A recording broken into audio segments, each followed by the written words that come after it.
చూసారా? పోనీ యాక్సిడెంట్ మీకు తెలిసిన వాళ్ళు ఎవరికైనా అయ్యిందా? యాక్సిడెంట్స్ అయిందా? How do you feel accidents అయినప్పుడు? ఎందుకు జరిగింది అనుకుంటారా? ఓకేనా? ఓకే టీచర్, దీని వల్ల స్పెసిఫిక్ రీజన్స్ వల్ల యాక్సిడెంట్స్ అవుతున్నాయని వాళ్ళు ఒక 2 చెప్పండి. దేని వల్ల యాక్సిడెంట్స్ అవుతున్నాయని? ఫస్ట్ ఆయిత్య ఇస్తాయి.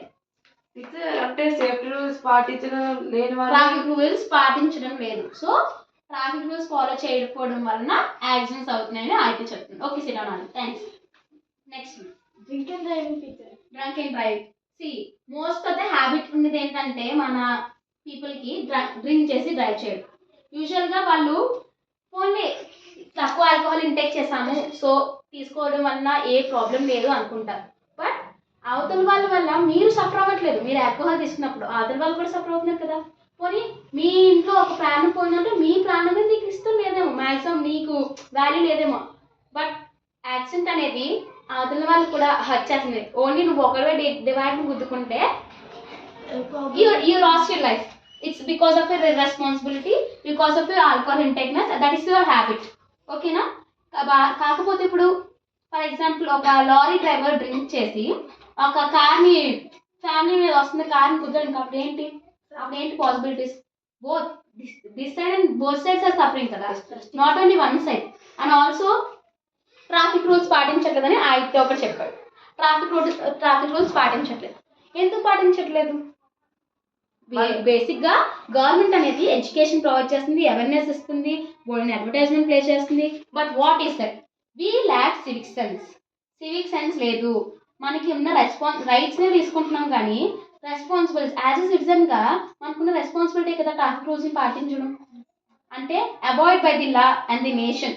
అంటే గవర్నమెంట్ ఏం చెప్తుందో మనం యాజ్ ఎ సిటిజన్గా ఫాలో అవ్వాలి కదా. But some of the illiterate కొంతమంది చదువుకున్న వాళ్ళు కూడా అదే చేస్తున్నారు, చదువు లేని వాళ్ళు కూడా అదే చేస్తున్నారు.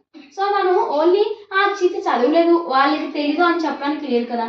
So the awareness should be starting with in you అనమాట. లైక్ నేను వెళ్ళి రోడ్ మీదకి వెళ్ళి ఒక మంది చెప్పిన తర్వాత అందులో ఒకరికి ఇద్దరికి రావచ్చు. బట్ యూఆర్ ద కిడ్స్, మీ దగ్గర నుంచి స్టార్టింగ్ నుంచే మీరు గ్రో అవుతున్న దగ్గర నుంచి మీకు ఇలాంటి అవేర్నెస్ అనేది ఇచ్చామనుకోండి, ఎప్పుడైతే మనం సరిగ్గా ట్రాఫిక్ రూల్స్ ఇలాంటివి పాటించాలి, రోడ్డు మీద డ్రింక్ చేసి డ్రైవింగ్ చేయకూడదు, అండ్ రోడ్డు మీద పిల్లలు ఆడడం వల్ల చూడండి యాక్సిడెంట్స్ అనేవి సడన్గా పిల్లలు వచ్చేస్తుంటారు. If we see in rural areas సడన్గా పిల్లలు వచ్చేస్తూ ఉంటారు అనమాట. ఇట్స్ నాట్ అబౌట్ వాళ్ళు సడన్గా వస్తారని వీళ్ళు అనుకోరు, యాక్సిడెంట్ మాత్రం అవుతుంది. అక్కడ బోత్ యాక్సిడెంట్ అవుతుంది, అక్కడ someone is losing their life or getting accident. Unfortunate things ఏమన్నా అవ్వచ్చు. సో మీరు యాజ్ ఎ పిల్లలుగా మీ పేరెంట్స్ చెప్పాలి, నాన్న ఏదైనా రాంగ్ రూట్ తీసుకుని అంటే మీరు చెప్పాలి, నాన్న ఇట్స్ నాట్ రైట్, అమ్మ it's not right, we're not going the wrong way అని మీరు చెప్పాలి. ఎప్పుడైతే మీరు చెప్తారో మీరు ఉంటారు కదా డ్రైవింగ్ చేసినప్పుడు ఇలా సిగ్నల్స్, నాన్న రెడ్ సిగ్నల్ పడింది మనం వెళ్ళకూడదు, రెడ్ సిగ్నల్ పడినప్పుడు కొంతమంది చూడండి క్రాస్ చేసి అమ్మో టైం అయిపోతుంది ఫాస్ట్గా వెళ్ళిపోవాలి అని చెప్పి వెళ్ళిపోవడం వల్ల ఎన్ని యాక్సిడెంట్స్ అవుతాయి.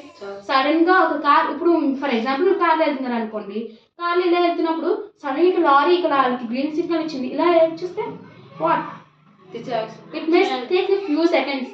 అండ్ ఆల్సో కొంతమందికి అవతల వ్యక్తి సరిగ్గా వచ్చినా సరే ఎప్పుడైనా సరే సరిగ్గా వెళ్ళలేదు అనుకోండి ఇలా గుద్దేసుకుంటారు.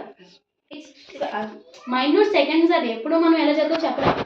అప్పుడు చూడండి కొంతమంది హెల్మెట్ లేక అబ్బా హెల్మెట్ పెట్టుకుంటే బాగుంది అనుకుంటారు, సివియర్ హెడ్ ఇంజరీస్ ఎక్కువ అవుతాయి. అదే హెల్మెట్ ఉందనుకోండి మీకు 99%, నా వరకు 99% మీకు హెడ్ ఇన్సూరెన్స్ తక్కువ తగ్గుతాయి హెల్మెట్ ఉంటే. ర్యాష్ డ్రైవింగ్, ఇప్పుడు యూత్ ఏంటి మీరు అన్ని వాళ్ళని చూస్తూ ఉంటారు, అబ్బా కొత్త బైక్ కదా ఫాస్ట్గా వెళ్ళాలి అని ఫాస్ట్గా వెళ్ళాలి అనుకుంటారు. బట్ ఫాస్ట్గా వెళ్ళాలా లేదంటే డెస్టినీని నీట్గా చేరుకోవాలా? నీట్గా మన డెస్టినీని మన జర్నీని నీట్గా స్మూత్ అండ్ స్లోగా డ్రైవ్ చేసుకుని మన డెస్టినీని చేరుకోవాలి. సో మీరు అందరూ రూల్స్ ఫాలో చేస్తారా? మీ